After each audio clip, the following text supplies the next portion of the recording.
Capítulo 1 O Mundo Como Eu o Conheci. O capítulo começa com o autor refletindo sobre sua idade avançada e a consciência de que o tempo está se esgotando. Ele expressa o desejo de compartilhar suas memórias e ensinamentos com seus descendentes. O autor revela que pretende contar sua história desde sua chegada a Belém, na Amazônia, em 1944. Ele descreve a sensação de ter aterrissado. É um lugar completamente diferente e como isso mudou sua vida. Faz uma breve retrospectiva de sua infância na Bulgária, mencionando a perseguição aos judeus e a morte de seu avô. Ele descreve a situação política e social do país na época e como isso afetou sua família. Também menciona a ameaça iminente da Segunda Guerra Mundial e como isso levou seu amigo Salvatore a se juntar ao exército. Ele expressa preocupação com o futuro e acredita que é importante aprender com os erros do passado para evitar a repetição de atrocidades. O autor também fala sua paixão pela Amazônia e como ela se tornou seu lar. Ele fala sobre os desafios e as mudanças que ocorreram na região ao longo dos anos. O capítulo termina com o autor expressando o desejo de contar sua história da melhor maneira possível, para que os longos e tenebrosos anos da Segunda Guerra Mundial nunca sejam esquecidos e para que a dor e o sofrimento não tenham sido em vão. Ele acredita que seus ensinamentos são importantes para enfrentar os desafios do presente e do futuro com sabedoria e responsabilidade. Capítulo 2 Bulgária. O capítulo começa com o autor descrevendo suas primeiras lembranças de infância na Bulgária, onde nasceu em 1920. Ele menciona uma explosão que ocorreu em 1925, quando uma igreja foi alvo de um ato terrorista. Ele descreve o impacto desse evento em sua memória e como ele foi marcado pela violência, contrastando com a atmosfera provinciana da capital Sófia. Em uma breve retrospectiva histórica da Bulgária, ele menciona a turbulência política e social que o país enfrentou desde sua libertação do domínio otomano em 1878.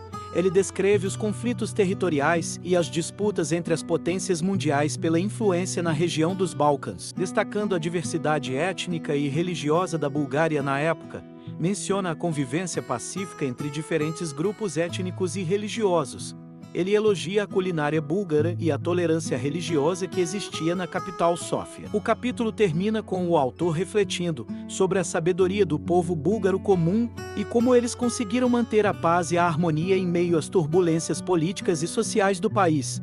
Ele expressa gratidão pela diversidade e tolerância que testemunhou em sua infância na Bulgária. Capítulo 3 Campos de trabalho. O capítulo começa com o autor descrevendo a situação dos judeus na Bulgária durante a Segunda Guerra Mundial. Ele menciona que, como uma alternativa aos campos de concentração alemães, o governo búlgaro criou campos de trabalho forçado para os homens judeus. O autor reconhece que esses campos eram diferentes dos campos de concentração alemães, pois os judeus na Bulgária sofreram menos. Apesar das condições difíceis, a maioria dos prisioneiros conseguiu sobreviver, em parte devido à ajuda de camponeses locais. O autor relembra sua visita à Bulgária anos depois e sua tentativa de encontrar os camponeses que ajudaram os prisioneiros judeus. No entanto, ele descobre que muitos deles já haviam falecido e seus familiares sabiam pouco sobre os campos de trabalho forçado e os atos nobres de seus antepassados. Em seguida, o autor compartilha sua própria experiência nos campos de trabalho. Ele e seu irmão foram convocados para trabalhar na construção de uma estrada e uma ponte em um vilarejo próximo ao rio Danúbio. O autor descreve as condições rígidas de trabalho, a escassez de comida e o frio intenso. No entanto, ele destaca que muitos camponeses locais ajudaram os prisioneiros, trazendo roupas e comida para aliviar seu sofrimento. O capítulo termina com o autor mencionando a fuga de seu irmão David do campo de trabalho e sua falta de notícias desde então. O autor expressa sua preocupação com o destino de David e sua esperança de que ele esteja seguro e bem. Capítulo 4 Albert Guerin. Neste capítulo, o autor compartilha um encontro que mudou sua vida para sempre. Ele relata seu encontro com Albert Guerin, o irmão de Hermann Göring, um dos líderes proeminentes do regime nazista. Albert, ao contrário de seu irmão, era conhecido por suas ações humanitárias e sua dedicação em ajudar aqueles perseguidos pelo regime nazista. O autor descreve como Albert se tornou seu anjo da guarda durante a guerra.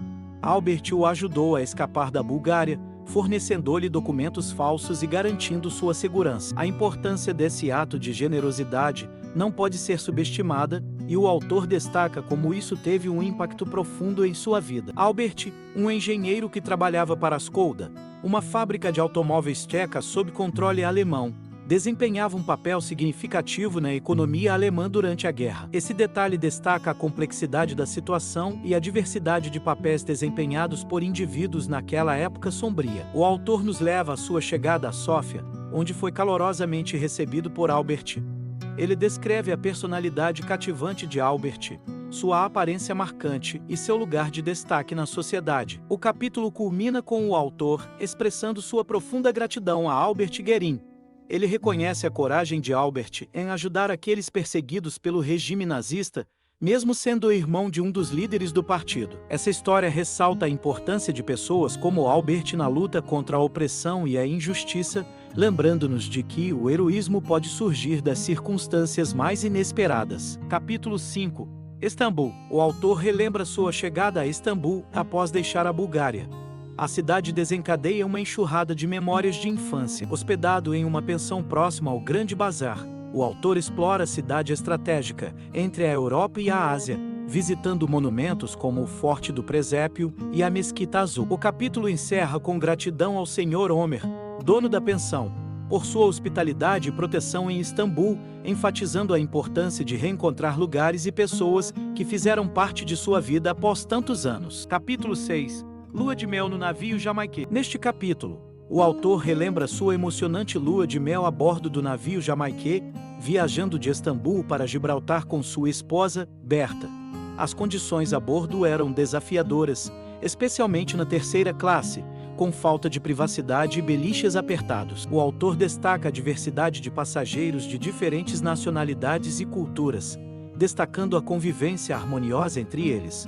O capítulo também aborda a chegada a Gibraltar e a espera pelo próximo navio, o MS Formosa, que os levaria ao Brasil. Finalmente, o autor expressa sua gratidão pelas lembranças preciosas da lua de mel no Jamaiquê e enfatiza a importância desses momentos de felicidade em meio às dificuldades da época. Capítulo 7. Belém, Vida Nova. Neste capítulo, o autor desembarca em Belém, no Pará, após deixar o navio Formosa. Ele descreve a cidade como um mundo novo e estranho, devido às diferenças culturais e ambientais. Destaca a hospitalidade das pessoas locais e a importância do apoio de amigos e familiares. O autor também menciona a situação econômica de Belém, afetada pelo declínio da indústria da borracha e sua busca por trabalho na cidade. Ele descobre a comunidade judaica local, com 2 sinagogas e muitas famílias judias, ressaltando seu papel na integração e na preservação da identidade cultural. O capítulo termina com a gratidão do autor pela oportunidade de recomeçar em Belém e pela paixão que desenvolve pela região amazônica, apesar dos desafios. Capítulo 8.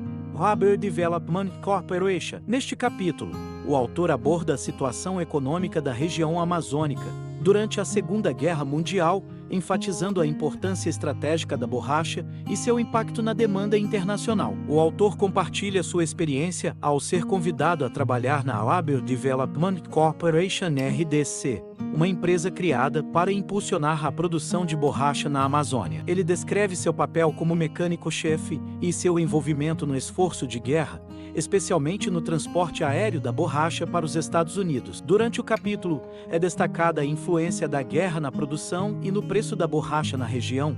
Os acordos de Washington entre o Brasil e os Estados Unidos surgem como um marco crucial para revitalizar a indústria da borracha na Amazônia. O capítulo conclui com o autor reconhecendo a queda na demanda pela borracha após o fim da guerra e sua necessidade de buscar novas oportunidades, expressando gratidão pela experiência e pelas oportunidades que teve na RDC. Uma narrativa envolvente sobre a importância da borracha na Amazônia durante um período desafiador da história. Capítulo 9.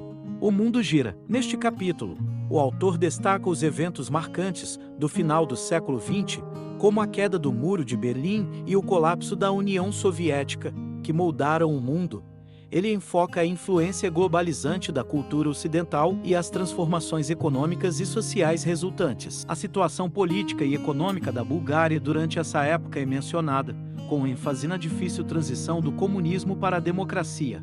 O autor destaca a necessidade de perseverança e adaptação. Em um tom pessoal, o autor reflete sobre sua própria vida e o apoio vital da família e amigos em tempos difíceis. O capítulo encerra com uma mensagem de esperança, com um autor ansiando por um futuro mais pacífico e igualitário, incentivando a aprendizagem com a história e a busca contínua pelo progresso. Capítulo 10 Amazonas Essencial. Neste capítulo, o autor nos leva a Manaus nos anos 70, uma cidade em rápido crescimento graças à Zona Franca de Manaus, que trouxe investimentos e trabalho. A empresa do autor, a Amazon Flower Fragrâncias, prosperou ao importar e exportar produtos amazônicos valiosos. Entretanto, a preocupação com a preservação da Amazônia era evidente, com o desmatamento sendo uma ameaça constante. O autor destaca a importância de equilibrar o desenvolvimento econômico com a conservação ambiental. O autor compartilha suas viagens por cidades como Maués e Santarém, ressaltando a beleza da região e a contribuição das comunidades locais para a preservação cultural e dos recursos naturais. O capítulo encerra com a gratidão do autor por viver na Amazônia e a chamada valorização e proteção dessa região, considerando um patrimônio inestimável para o Brasil e o mundo. Capítulo 11 David Oleg, a fuga. Neste capítulo, o autor recebe notícias preocupantes sobre seu irmão, David, e sobrinho, Oleg, na Bulgária, acusados injustamente de traição ao regime comunista. Ele decide ajudá-los a escapar. Juntos, planejam uma rota pela Europa Oriental, passando por Praga e Budapeste, visando encontrar refúgio seguro. O sigilo é vital, contando com a ajuda de contatos confiáveis para evitar suspeitas. O capítulo termina com a esperança de uma fuga bem-sucedida, enfatizando a importância da família e apoio mútuo diante das adversidades. Capítulo 12 A Graça e a Desgraça. Neste capítulo, o autor descreve a Bulgária nos anos 1980, com a ascensão do regime comunista e a imposição de restrições. Ele relembra uma visita à Bulgária durante esse período, destacando o medo da opressão e a importância da discrição. O autor também menciona seu irmão, David, envolvido na resistência contra o regime, gerando preocupação quanto à sua segurança e futuro. Além disso, aborda a influência da cultura ocidental e a disseminação de ideias democráticas na Bulgária, enfatizando a liberdade de expressão e os direitos humanos. O capítulo termina com a esperança de que a Bulgária supere as dificuldades e alcance a liberdade e a justiça, ressaltando a importância de persistir na busca por um mundo melhor. Capítulo 13 Nosso Novo Mundo. Bem-vindos a Nosso Novo Mundo, um relato emocionante que nos levará a uma jornada através da Amazônia, começando com a chegada do autor a Belém em um memorável dia. 4 de março de 1944. A narrativa começa com a descrição da sensação do autor ao aterrar em terras completamente desconhecidas, um mundo diametralmente oposto ao seu habitat anterior. O contraste entre o passado e o presente é notável, e essa experiência é o ponto de partida para sua história na Amazônia. Inicialmente, o autor não planejava estabelecer raízes na região, mas o destino tinha outros planos. Ao longo do tempo, ele se viu apaixonado por essa terra única e cativante. Mesmo sem ser um especialista em história ou sociologia, ele se compromete a compartilhar sua história pessoal e suas vivências na Amazônia. O capítulo aborda a fuga do autor da carnificina europeia em busca de um novo lar na Amazônia. Ele enfatiza os desafios que encontrou, como o avanço da fronteira agrícola e o rápido preenchimento do vazio demográfico. A Amazônia assume um papel fundamental em sua vida, e ele expressa profunda gratidão por ter sido acolhido por essa região extraordinária. Ele observa que sua história continua a se desenrolar nos dias de hoje, à medida que as áreas vazias são ocupadas e a fronteira agrícola avança incansavelmente. O capítulo conclui com o autor prometendo contar sua história desde o momento em que chegou a Belém, em 1944. Esta é a sua história pessoal da Amazônia, um relato repleto de gratidão pela região e pela oportunidade de viver ali. Junte-se a nós nesta fascinante viagem, através das palavras do autor. Capítulo 14 A Plantação. A plantação, o autor inicia sua jornada na plantação de pau-rosa na Amazônia. Ele é motivado pelo amigo Samuel Benchimol e seu compromisso com a sustentabilidade. O autor destaca os desafios na obtenção de sementes e mudas e a ajuda da comunidade local. A narrativa se concentra no crescimento das plantações, compartilhando as experiências de trabalho dedicado com Zanoni e Magaldi. A importância do trabalho em equipe e do esforço necessário para superar obstáculos é ressaltada. O capítulo termina com o autor orgulhoso de ser um dos pioneiros na plantação de pau-rosa na região, destacando sua relevância para a preservação da espécie e o desenvolvimento sustentável da Amazônia. Capítulo 15. Laura e o Outono. Laura e o Outono é um relato emocional do autor sobre sua relação com Laura, uma jovem indígena que trabalhava em sua fazenda. O autor começa admirando a beleza física e habilidades de Laura, e ao longo do tempo, a amizade deles evolui para algo mais profundo.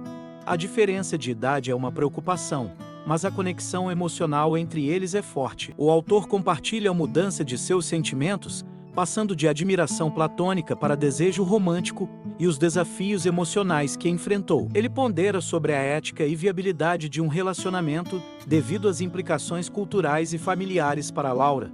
O autor valoriza as tradições culturais de Laura. O capítulo encerra com a decisão do autor de terminar o relacionamento romântico para o bem de ambos, expressando tristeza, arrependimento e gratidão por sua jornada com Laura. Capítulo 16. Uma surpresa chamada Rebeca. Uma surpresa chamada Rebeca narra a visita do professor Antenor, de Tefé, que revela ser o pai biológico de Rebeca, filha do autor. Antenor descreve seu relacionamento com a mãe de Rebeca, Laura, e como eles se casaram, após descobrirem a gravidez. Laura sempre soube da verdade sobre a paternidade de Rebeca, mas manteve segredo. O autor, chocado com a revelação, pede a Antenor que conte toda a história.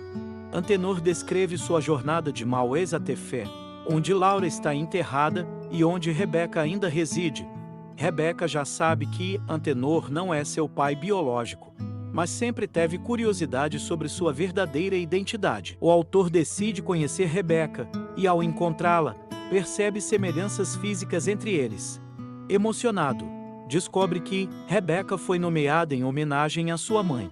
Eles decidem que Rebeca se mudará para a casa do autor em Manaus. O capítulo termina com o autor refletindo sobre sua vida e expressando gratidão por sua família com Berta e pela oportunidade de acolher Rebeca como sua filha. Ele acredita que sua história merece ser compartilhada com as gerações futuras. Capítulo 17. Epílogo.